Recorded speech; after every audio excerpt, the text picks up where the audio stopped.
RV operates a little bit different than the one at home. There's a little more prep that's needed for it. The one at home we take for granted, we just hit a lever and it's taken care of. So with the RV toilet, the first thing we want to do is make sure there's some water in the bowl itself. Otherwise it's going to discolor, it's going to be really hard to clean.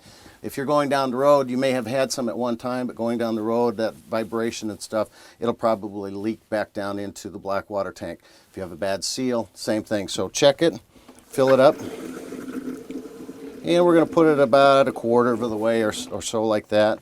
So once we use the toilet, the next thing we're going to do is push the larger button, which is going to open the valve, and you'll see it's actually cleaning as well.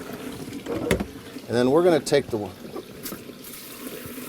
this little sprayer and help assist it with that.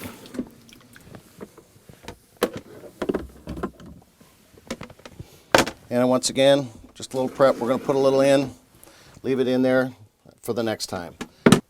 So a little different than your toilet at home, a couple extra steps just to make sure that your RV toilet stays clean.